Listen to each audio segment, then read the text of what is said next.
Hello. Thanks so much for joining me for my reading today at ReaderCon 2021. My name is Martin Cahill.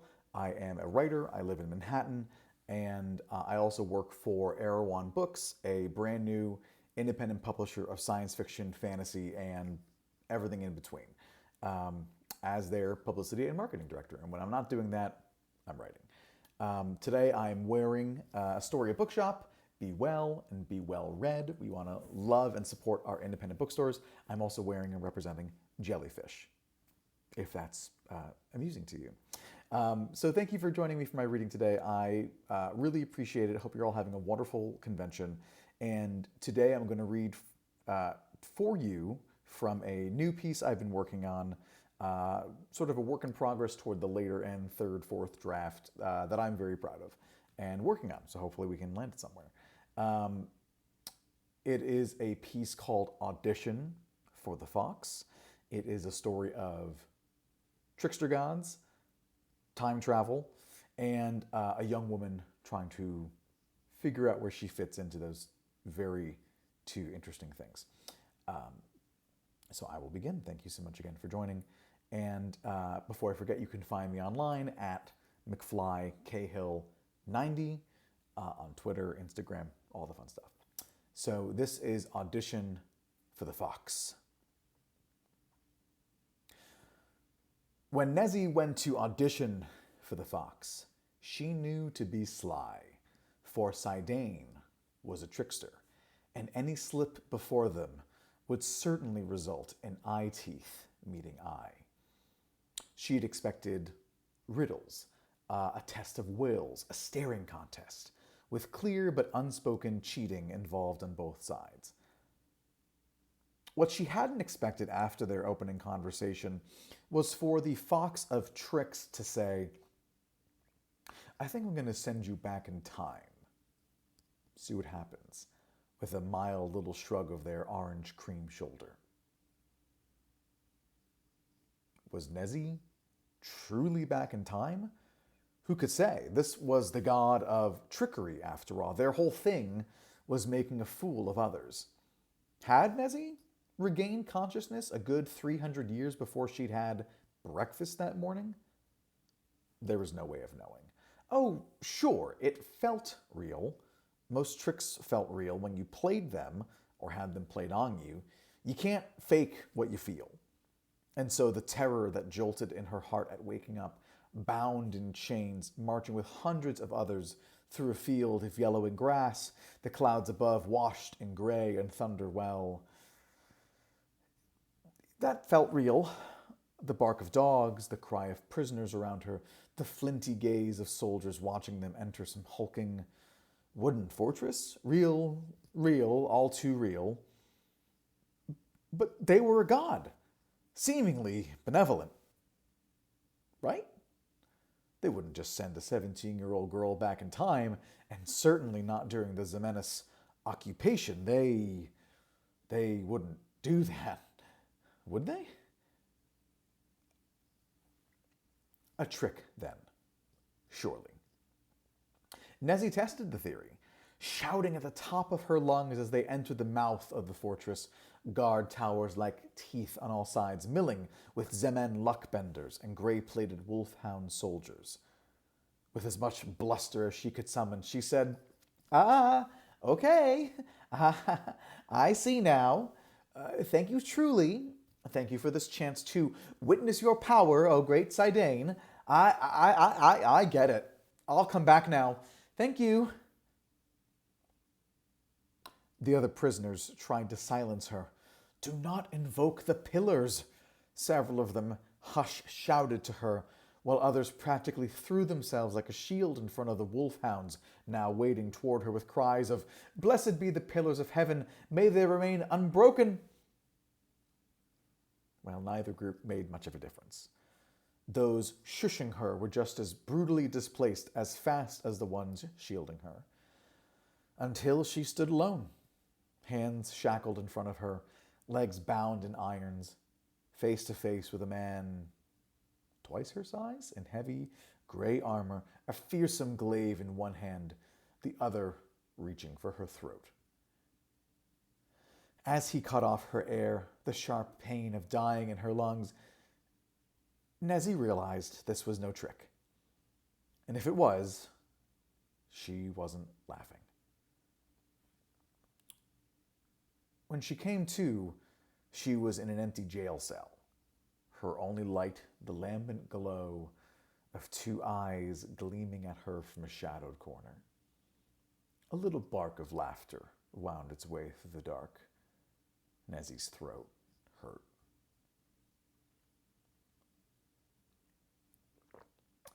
"This is a dirty trick," she said, her voice rasping. "Is it?" responded Sidane from their hiding spot. "Am I the one who made you shout like a trapped goose upon entering this little fortress? I don't think that was me." Nezzy had never wanted to punch a god so badly. She found herself grinding her teeth, her gaze searching for any other glimpse of the trickster. "Why are you doing this? I never agreed to this." Their eyes narrowed and the bark of laughter became a yip of amusement. "You gave up the right to be informed of surprise the moment you came to my domain, seeking to become my acolyte, which again, I don't remember making you do. Is it my fault you failed out with every other god of the pillars? Remind me, who were the other options left to you, little god's blood?" Nezzy grimaced. If this audition was going poorly, she could only dread what the other trials would have been like. What sort of trial was one put through to become a servant to the gods of war, assassination, or decay? From the shadows, she heard them smile as the thought entered her mind. That's right. And from what I recall after speaking with my sea sister, the good whale-bound Jashimra, you can barely keep down a plate of fish. So I doubt you'd have the stomach to gut a man like one. Please stop pretending I'm the one who put you in this position, my dear." She hated that they were right and said so. "What is it about trickery that makes you so damn wise?" A little smile broke free of the dark, canines gleaming silver in an arc of moonlight. "If you are to trick others, you have to be honest with yourself about why you're doing it. Otherwise, that's just cruelty for cruelty's sake. And there are already far too many gods who endorse that." "Now," they said, leaning forward, golden eyes huge with mirth, "can you figure out why I sent you here? And answer as though I actually care about your well-being, and not as though I'm representative of everything you've done to screw yourself over in life." Nezzy bit back the venomous comment that came to her, and she did her best to think. Hard to do when a god was staring at you, but she was used to the god's attention. For the last 5 years, she had tried to earn her way into the domain of almost every single pillar, an acolyte with a bit of divine blood in her veins, hoping to make a difference in her short, clumsy life. She was used to having gods watch her. She was more used to gods watching her fuck up. But she couldn't focus on failure. She couldn't, or this would all be a waste. She felt the anxiety rise in her like bile. So she closed her eyes, breathed in and out, trying to calm the storm within her. Why would the god of tricks send her back in time? If it wasn't for laughs, what was it for? Why here? And now, of all the eras in her people's history, why during the occupation? "The Xemenes occupation," she began, speaking slowly, eyes closed. 80 years of horror in the history of Orinoia. Wolfhounds in every street corner, luckbenders profiting off their power, holding everything from crops to elections hostage. Gods, the state-mandated plays of that stupid Emperor of the Hunt are still referred to as important historical artifacts. In those 80 years, just atrocities. The burning of Mandalore Gubei, the massacres at Kijan, Milnir, Borahun City, without even getting into the labor camps, the assaults, just... She let out a breath. By the pillars, this time period was brutal. And if her being in the cell was any indication, she could be affected by all of it. She could die here, in the past, before she was even born. The sweet, sly voice of Saladin in her ear. And how did the occupation end? Who became the heroes of the Orinoya? Who brought low the Emperor of the Hunt? Nezzy racked her brain, trying to remember her history lessons, but her anxiety and panic kept floating to the surface to eat her thoughts. Then, think on it, child. I'll return to check on your progress soon. With the sound of autumn leaves rustling across the bare stone floor, Nezzy was left in the dark, her only companions, silence and the smell of lemons and smoke. The next 2 weeks were agony. She never felt on the edge of dying as she had that first day, but life here was impossible for the Orinoya like herself and the hundreds of others. Within the fortress and outside it, she was put to work for the occupying Ximenes, and they made sure to make life miserable at every turn. If there was singing in the fields, as they enjoyed the feel of autumn sun on their shoulders, a luckbender would flip fate like a coin, and soon there'd be heavy rain, enough to drown the song in them.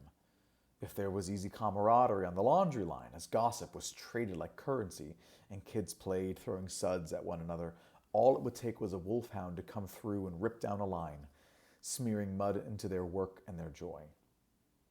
Even in sleep, the Ximenes didn't let them go more than a night or two without surprise inspections, making them stand for hours before letting them fall back into bed, an hour before sunrise and the day's labor to come.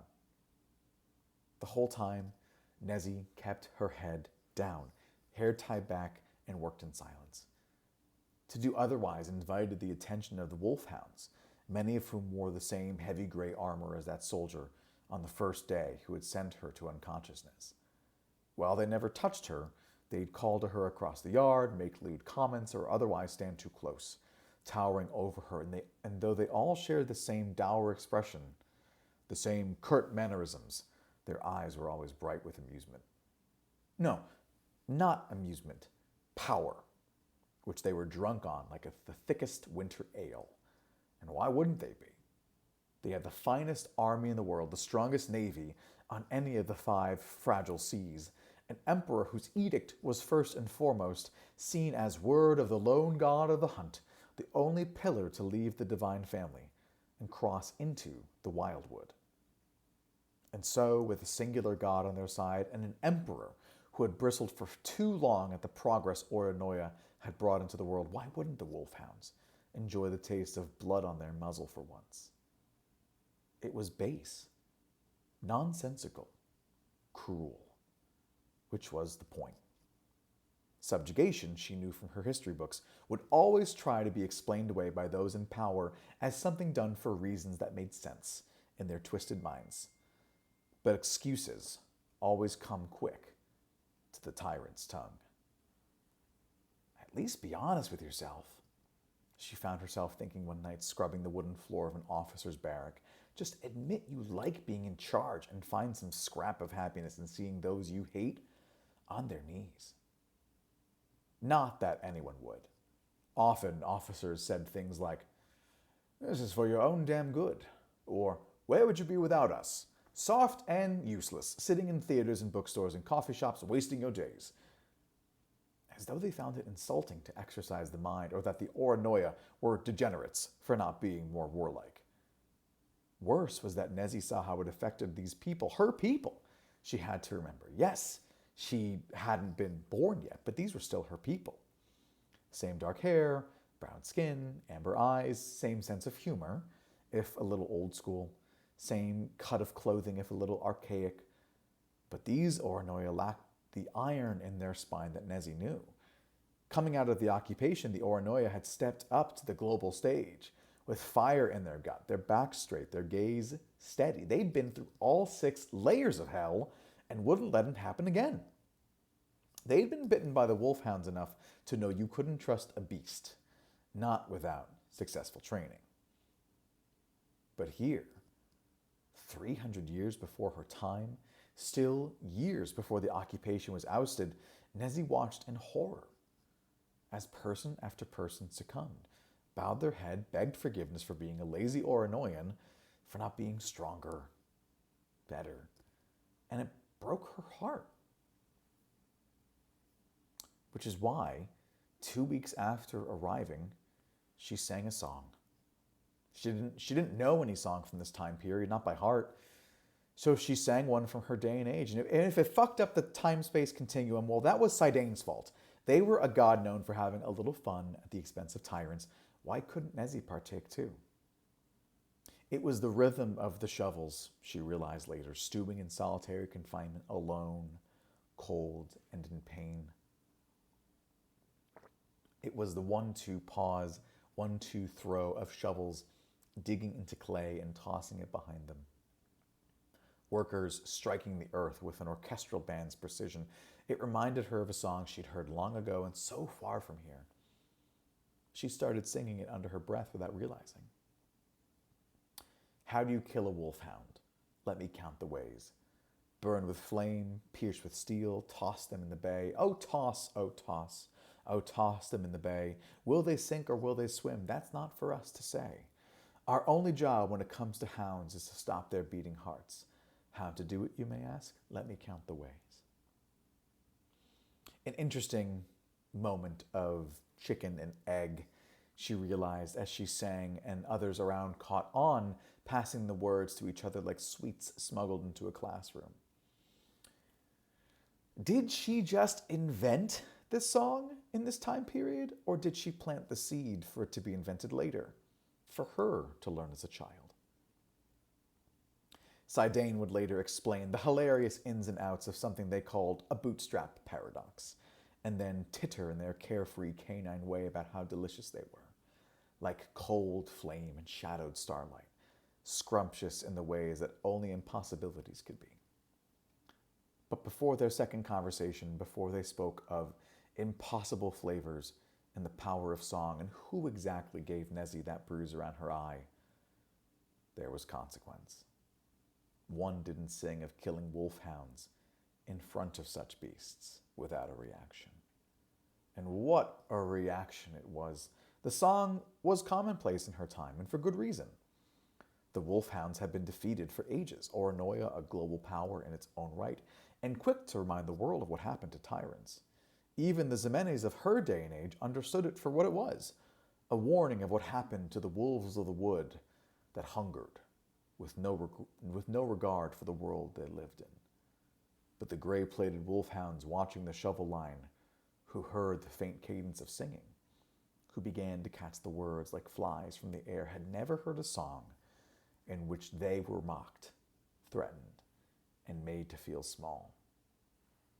They reacted as tyrants made to feel small did. It wasn't a fight. Fights are fair. This was a wave of violence rising high over Nezi and the other shovel bearers. It crashed down on all of them in a deluge of plated knuckles across skulls, boots digging into ribs, angry shouts in the language of dogs insulted, as the wolfhounds tore into them, these Oronoya who thought themselves better. One of them broke through the crowd, larger than the rest, his armor so bright it was like staring into a silver sun. He wore a helmet where the others wore none. There was no face exposed, though. Only a hound's face painted onto the steel, red-eyed and snarling. He turned unseeing to Nezi on the ground, reared back his fist, expressionless, save for the brutal art staring at her. In her cell, Nezi's eye throbbed. She knew a bruise was appearing, could only guess at the color in the dark. Her skull ached, and whenever she blinked, it protested. She'd cry if only it wouldn't hurt. She had been here for hours. With no windows, there was no telling the time. Time was the dark, and the dark didn't speak. When she felt herself nodding off, there was a soft, gentle whisper across her face, and the pain began to recede. Opening her eyes, Nezzy was face to face with Saidane. "Oh, child," they said, their copper eyes turned down in sadness. "Seems you paid the price for a song." Nezzy wanted to be mad, was mad, but not, she found, at the god in front of her. Saidane was as they were meant to be, a trickster. They only acted according to their nature, and in sending her back here, Saidane was testing her. So be it, but this test hurt. If there's any part of her still holding onto some desperate thread that maybe this was a dream, that it would dissolve in a puff of tuskweed and sunshine if she just did the right thing, well, her eye told her differently. Saidane lay next to her, stroking her cheek with their soft, furred hand, humming a nonsense song that could have been any parent singing to any child scattered through time, lonely and crushed in the night. It made the floor seem less hard and the air less cold. Was it meant to be comforting? Nezzy decided yes. Tricksters weren't heartless. Often their tricks were born from a heart too huge to weather the injustices found in the world. That's why... A light went off in Nezzy's head. "That song I sang," she began, focusing on Saidane's eyes, the only lights in her cell. It made them angry because it made them feel foolish, right? Each eye opened and closed on their own as if to say, "Go on." "Where I come from, that song is just silly.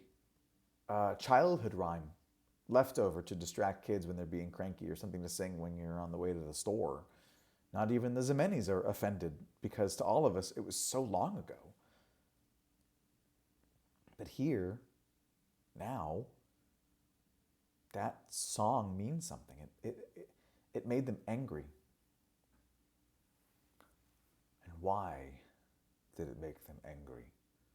Why attack you all for a song when they have all the power?" Nezzy could tell they were starting to disappear, the gold of Saidane's eyes fading like suns setting. She found herself yawn in response, the floor feeling as comfortable as it ever had been. "Because," she said, her eyes drooping, "bullies hate being laughed at. They don't want to be seen as ridiculous. Could give people ideas that,